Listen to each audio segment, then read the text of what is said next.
জুটিও হ্যাঁ নতুন জুটি মানে আফটার সাথী, এটা আফটার সাথী আমি মঞ্জু করেছি সান বাংলায়, তারপরে এটা আমার নেক্সট প্রজেক্ট সান বাংলায় এবং আমাদের নতুন জুটি। তো এটা আমাদের দুজনের কেমিস্ট্রিটা কিন্তু চুটিয়ে মজার একটা কেমিস্ট্রি। হ্যাঁ মানে আমরা যখন সিন করি পেছন দিক থেকে বলে যে দুজনকে কিন্তু ভালো লাগছে, মানে এর কেমিস্ট্রিটা মানে বেশ মজাদার, মানে অলওয়েজ নমস্তস্যই করে চলতে থাকছে আমাদের মোটামুটি। এবার শুধু আমার চরিত্রের দিক থেকে বিশেষত্ব হচ্ছে যে আমি মোটামুটি বউয়ের কথায় উঠি বসি, ঠিক আছে, এবং বউ যা বলেন একটা কড়া চোখে তাকালেই এটা বেরিয়ে যায়। মানে মায়েরই প্রতিচ্ছবি কিন্তু এই বড় মেয়ে, মায়ের সাথে বাবার যা ইকুয়েশন এবং এখানেও মেয়ের সাথে বরের ঠিক ওই রকম টাইপেরই একটা ইকুয়েশন, কিছুটা অনেকটাই। বর একটু ভয় পায় কিন্তু বাবা ভয়টাই পায় না, বাবা যা হয় মেনে নেয়, আর বরের দিক থেকে নমস্কার অলওয়েজ। হ্যাঁ হ্যাঁ তুমি যেটা বলছো সেটাই ঠিক, এরকম একটা চলতে থাকে। মানে সবার লোভ হচ্ছিল সম্পত্তি, ক্রমশ প্রকাশ্য, ওটা তো বলা যায় না, ক্রমশ প্রকাশ্য। একটা আনসাম্বল পুরো কাস্ট রয়েছে, এখন অব্দি এক্সপিরিয়েন্স কিরকম? ফ্যান্টাস্টিক। আমাদের ইউনিটটা খুব ভালো, আমাদের টিমটা খুব ভালো, কোথাও কোনো ঝুট ঝামেলা নেই, কোনো ঝামেলা নেই। মানে একটা কাজ যখন আমরা ভালো করে এগিয়ে নিয়ে যাই তখন তো টিমটা খুব ম্যাটার করে, যাতে কোনো রকমভাবে কোথাও গিয়ে পলিটিক্স না হয়, কোনো রকমভাবে যেন ঝামেলা না হয়, নিজেদের মধ্যে যেন কোনো গন্ডগোল না হয়।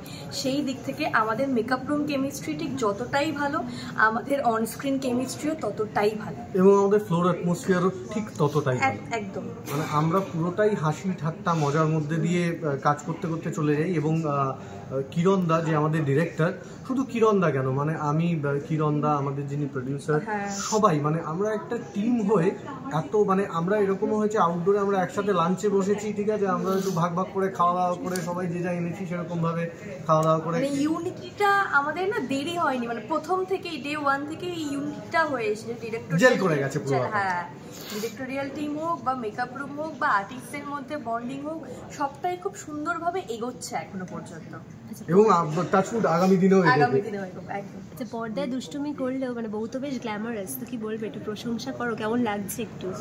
বউ যে আমার সুন্দরী এ নিয়ে তো আমার কোনো প্রশ্নই নেই। হ্যাঁ ঠিক আছে, আমি তো মুগ্ধ হয়ে তাকিয়ে থাকি, কিন্তু মুশকিল একটাই, আমি যখনই মুগ্ধ হয়ে তাকাই তখনই কড়া চোখে ফেরত একটা তাকানো পাই। মানে প্রেম একদমই পাচ্ছ না তুমি, মানে রোম্যান্সের কোনো আর কি আশাই নেই? ভয় থাকলে রোম্যান্স আর কি করে, মানে একদমই তাই। মানে বর বিয়ে করেছে ঠিকই, মানে কেন করেছে এই উত্তরটা এই মুহূর্তে আমার কাছেও নেই, বাট হ্যাঁ বিয়ে করে নিয়ে একদম বাড়িতেই ঘর জামাই করে রেখে দিয়েছি, বলেছে যেতে যেতে পারবো না তোমাদের বাড়িতে, তুমিই থাকো আমাদের বাড়িতে, আমাদের মতন করে মানিয়ে গুছিয়ে নাও, পারলে সম্পত্তিটা কিভাবে গ্র্যাব করা যায় সেটাও একটু মাথা কাটিয়ে বার করো, এই হচ্ছে ঘটনা। সৌমি অনেকদিন পরে ধারাবাহিকে ফেরা, এবং সোশ্যাল মিডিয়া খুললেই এখন মানে সৌমি সেন্সেশন, গান শোনা যাচ্ছে, তো গানের চর্চা কেমন চলছে? আমি এই নিয়ে কিচ্ছু বলবো না, এটা খুব একটা কন্ট্রোভার্সির পার্ট হয়ে যাচ্ছে।